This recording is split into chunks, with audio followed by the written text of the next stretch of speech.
प्रिय पाठकों, श्रोताओं, पुनः स्वागत है। आज हम लोग मुंशी प्रेमचंद जी के द्वारा लिखित कहानी स्त्री पुरुष, स्त्री और पुरुष शीर्षक है, इसे सुनेंगे। इसमें प्रमुख पात्र आशा है, स्त्री पात्र, और पुरुष पात्र विपिन है। विपिन एक कवि भी है, लेखन का कार्य करता है और वो सुंदर स्त्रियों के विषय में लिखता है और उन्हीं को हमेशा आकर्षित रहता है और हमेशा स्वप्न देखता है एक सुंदर पत्नी के। किंतु जब विवाह होता है तो उसकी पत्नी कुरूप होती है, उसके अनुसार नहीं होती है। इसका उसे बहुत दुख होता है और वो उससे अलग रहता है हमेशा। इससे अलग रहने से जो आशा है वो परेशान रहती है, दुखी होती है उसके व्यवहार से और मानसिक प्रताड़ना मिलती है उसको। धीरे धीरे ये भी भटक सा जाता है विपिन, और बहुत दिनों के बाद में जब पत्नी के सामने जाता है, वो सामने जाता ही नहीं था, और जब जाता है तो देखता है बहुत कमज़ोर हो गया है और पूछती है कि आप बहुत दिनों से दिखे भी नहीं और बहुत कमज़ोर दिख रहे हैं, और हाथ पकड़ के चारपाई पे बिठालती है। उस समय विपिन उसकी अवज्ञा नहीं कर पाता और बैठ जाता है, लेकिन थोड़ी देर बाद वो मूर्छित हो जाता है।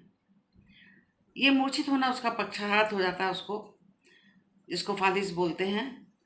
और बहुत परिश्रम के साथ पत्नी उसकी, जो जिसकी वो अवहेलना करता था, अपने व्यवहार से मानसिक प्रताड़ना देता था, वो एक भारतीय नारी हो के जैसे सब कुछ भुलाकर उसकी सेवा करती है, ठीक कर देती है। किंतु जो उसका चेहरा होता है विपिन का, वो वैसे ही कुरूप हो जाता है। बाद में उसे बहुत पश्चाताप होता है विपिन को। उससे कहता है कि तुम चाहो तो मेरे चेहरे को मत देखो, मुझे कोई दुख नहीं होगा। मेरे कर्म ही ऐसे थे जिसकी सज़ा मुझे मिली है। और इसी खुशी में, ठीक होने की खुशी में, वो एक प्रोग्राम रखती है अपने घर में भगवान के भजन कीर्तन का। तो उसकी सहेली कहती है कि तुम्हारा पति जो है बहुत कुरूप हो गया है, तुम्हें तो देखने की इच्छा भी नहीं करती होगी। तो आशा कहती है नहीं, वो पहले से भी सुंदर मुझे लगने लगे हैं, क्योंकि मैंने उनको आंतरिक रूप से पा लिया है। और इस तरह से जो है कहानी का अंत होता है। तो चलिए हम प्रेमचंद जी के शब्दों में, बहुत ही उन्होंने अच्छी ढंग से पाठकों के सामने प्रस्तुत की है, उसको सुनते हैं। विपिन बाबू के लिए स्त्री ही संसार की सुंदर वस्तु थी। वे कवि थे और उनकी कविता के लिए स्त्रियों के रूप और यौवन की प्रशंसा ही सबसे चित्ताकर्षक विषय था। उनकी नज़रों में स्त्री जगत में व्याप्त कोमलता, माधुर्य, अलंकारों की सजीव प्रतिमा थी। जवान पर स्त्री का नाम आते ही उनकी आंखें जगमगा उठती थीं, कान खड़े हो जाते थे, मानो किसी रसिक के गाने की आवाज़ सुन ली हो। जब से होश संभाला तभी से उन्होंने उस सुंदरी की कल्पना करनी शुरू करी जो हृदय की रानी होगी, उसमें उषा की प्रफुल्लता होगी, पुष्य की कोमलता, कुंदन की चमक, बसंत की छवि, कोयल की ध्वनि, वह कवि वर्णित सभी उपमाओं से विभूषित होगी। वह उस कल्पित मूर्ति के उपासक थे, कविताओं में उसका गुण गाते थे, मित्रों से उनकी चर्चा करते थे, नित्य उसी के ख्याल में मस्त रहते थे। वह दिन भी नज़दीक आ गया था जब उनकी आशाएं हरे भरे पत्तों पर लहराएंगी, उनकी मुरादें पूरी होंगी। कॉलेज की अंतिम परीक्षा समाप्त हो गई थी और विवाह का संदेश आने लगे थे। विवाह तय हो गया। विपिन बाबू की कन्या को देखने का बहुत आग्रह किया, पर जब उनके मामा ने विश्वास दिलाया कि लड़की बहुत सुंदर और रूपवान है, गुणवान है, तब वो राजी हो गए। धूमधाम से बारात निकाली। वधू आभूषणों से सजी हुई मंडप में आई तो विपिन उसके हाथ पांव नजर आए। कितनी सुंदर उंगलियां थीं, मानो दीप शिखाएं हों। अंगों की शोभा कितनी मनोहारिणी थी, विपिन फूले न समाये।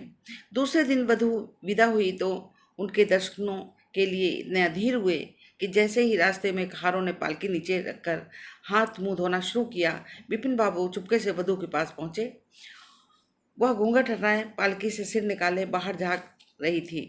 विपिन की निगाह उस पर पड़ी। घृणा, क्रोध, निराशा की एक लहर सी उन पर दौड़ गई। अब परम सुंदरी रमणी न थी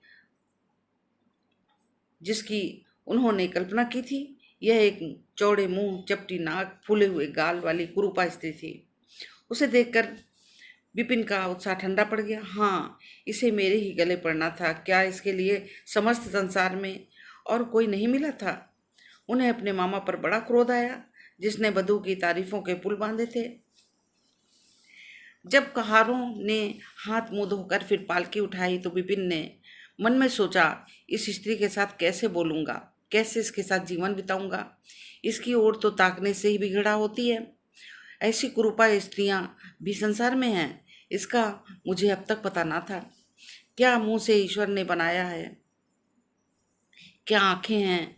मैं और सारे एवं की ओर से आंखें बंद कर लेता, लेकिन वह चौड़ा मुंह। हे ईश्वर, क्या तुम्हें मुझ पर ऐसा वज्रपात करना था? यह सोच सोच कर विपिन को अपना जीवन नरक सा जान पड़ने लगा। वह मामा से लड़ा, ससुर का लंबा फर्रा लेकर फटकारा, माँ बाप से हुज्ज की। जब इससे शांत न हुई तो कहीं भाग जाने की बात सोचने लगा। आशा पर दया अवश्य आती है। वह अपने को समझाता कि इसमें इस बेचारी का क्या दोष है। इसने जबरदस्ती विवाह नहीं किया है, लेकिन यह दया और विचार उस घृणा को नहीं जीत सकता जो आशा देखते ही उसके रोम रोम में व्याप्त हो जाती थी। आशा अपने अच्छे से अच्छे कपड़े पहनती, तरह तरह के बाल संवारती, घंटों आईने के सामने खड़ी होकर अपने श्रृंगार करती, लेकिन विपिन को ये शुतुर्मज से मालूम होते। वह दिल से चाहती थी कि उन्हें प्रसन्न करूं, उनकी सेवा करने के लिए अवसर खोजा करती, लेकिन विपिन उससे भागा भागा फिरता। अगर कभी भेंट हो जाती तो वह जली कुटी बातें करने लगता। आशा वहां से रोती हुई चली जाती। सबसे बुरी बात यही थी कि उसका चरित्र भ्रष्ट होने लगा। वह ये भूल जाने की चेष्टा करने लगा कि मेरा विवाह हो गया है। कई दिन तक आशा को दर्शन भी ना होते। वह उसके कहे की आवाज़ें बाहर से आती हुई सुनती, झरोकों से देखती हुई दोस्तों के गले हाथ डाले सैर करने जा रहे हैं तो वह तड़फ कर रह जाती। एक दिन खाना खाते समय आशा ने विपिन से कहा, अब तो आपके दर्शन ही नहीं होते, क्या मेरे कारण घर छोड़ दिया क्या? विपिन मुंह फेर कर बोला, घर पर ही तो रहता हूँ। आजकल जरा नौकरी की तलाश में दौड़ धूप ज़्यादा रहती है, दौड़ धूप करता रहता हूँ। सुनने में आया था कि आजकल सूरत बनाने वाले डॉक्टर पैदा हुए हैं। क्यों नाहक चिढ़ाती हो? तुम्हें यहाँ किसने बुलाया था? आशा, आखिर इस मर्ज की दवा कौन करेगा? विपिन, इस मर्ज की कोई दवा नहीं है। जो काम ईश्वर ना कर सके, भला उसे आदमी कैसे कर सकता है? आशा, ये तुम ही सोचो कि ईश्वर की भूल के लिए मुझे दंड दे रहे हो। संसार में कौन ऐसा आदमी जिसे अच्छी सूरत बुरी लगती हो? लेकिन तुमने किसी मर्द की केवल रूपहीन होने का कारण कुंवारा रहते देखा? रूपहीन लड़कियां भी माँ बाप के घर नहीं बैठती, किसी न किसी तरह उनका विवाह हो ही जाता है। उसका पति उस पर प्राण न देता हो, लेकिन दूध की मक्खी नहीं समझता। ये सुनकर विपिन झुंझुला गया। क्यों नाहक सिर खाती हो? मैं तुमसे बहस तो नहीं कर रहा हूं, फिर तुम क्यों मुझे हुज्जत करती हो? आशा समझ गई इन्होंने मेरी ओर से सदा के लिए दिल मजबूत कर लिया है, इसलिए वह कुछ नहीं बोली और चुपचाप चली गई। विपिन तो रोज सैर सपाटे करते, कभी कभी रात को भी गायब रहते। इधर आशा चिंता और नैराश्य से घुलते घुलते बीमार पड़ गई, लेकिन विपिन भूल कर भी उसे देखने नहीं आता। सेवा करना तो दूर रहा, इतना ही नहीं, वह दिल में मानता था कि वह मर जाती तो गला छूटता। अब की खूब देखभाल कर अपनी पसंद का विवाह करता। पहले वह आशा से कुछ दबता था कि कहीं वह मेरी चाल ढाल पर निगाह तो नहीं रख रही, लेकिन अब वह बेधड़ा के इधर उधर घूमने लगा। कुवासनाओं में ऐसा लिप्त हो गया कि मर्दाने कमरे में भी जमघटे होने लगे। लेकिन विषय भोग में धन का ही सर्वनाश होता है, इससे कहीं अधिक बुद्धि और बल का सर्वनाश होता है। विपिन का चेहरा ढीला पड़ गया, देह छीड़ होने लगी और पसलियां हड्डियां निकल गईं। आंखों के इर्द गिर्द गड्ढे पड़ गए। वह पहले से कहीं ज़्यादा शौक करता, नित्य तेल लगाता, बाल बनवाता, कपड़े बदलता, लेकिन मुख पर कांत न थी। रंग रोगन से क्या हो सकता था। एक दिन आशा बरामदे में चारपाई पर लेटी हुई थी। इधर हफ्तों से उसने विपिन को न देखा था। इन्हें देखने की इच्छा हुई। उसे भय था वह न आएंगे। फिर भी वह मन को रोक न सकी, विपिन को बुला भेजा। विपिन को भी उस पर कुछ दया आ गई। आकर सामने खड़े हो गए। आशा ने उनके मुंह की ओर देखा, चौंक पड़ी। वह इतने कमजोर हो गए कि पहचानना मुश्किल था। बोली, क्या तुम बीमार हो क्या? तुम तो मुझसे भी ज्यादा कमजोर हो गए हो। विपिन, जिंदगी में रखा ही क्या है जिसके लिए जीने की फिक्र करूं? आशा, जीने की फिक्र ना करने की कोई कमजोर नहीं हो जाता। तुम अपनी कोई दवा क्यों नहीं करते? ये कहकर उसने विपिन का हाथ पकड़कर चारपाई पर बैठा दिया। विपिन ने अपना हाथ छुड़ाने की चेष्टा न की। उसके स्वभाव में इस समय एक विचित्र नम्रता थी जो आशा ने कभी न देखी थी। आशा को ऐसा लगा उनकी आंखों में आंसू भरे हुए हैं। विपिन ने कहा, मेरी दवा मौत करेगी। मैं तुम्हें जलाने के लिए नहीं कहता। ईश्वर जानता है मैं तुम्हें चोट नहीं पहुंचाना चाहता। मैं अब ज़्यादा दिनों तक जीवित नहीं रहूंगा। मुझे लगता है कि मुझे भयंकर रोग लग गया है। डॉक्टरों ने भी यही कहा है कि मेरे हाथों तुम्हें बहुत कष्ट हुआ। इसका मुझे खेद है। मुझे माफ़ कर दो। ये कहते कहते एकाएक कांप उठे। सारी देह में सनसनी सी दौड़ गई। मूर्छित होकर चारपाई पर गिर पड़े और हाथ पैर पटकने लगे। विपिन की ऐसी दशा देखकर आशा सारा रोग हवा हो गया।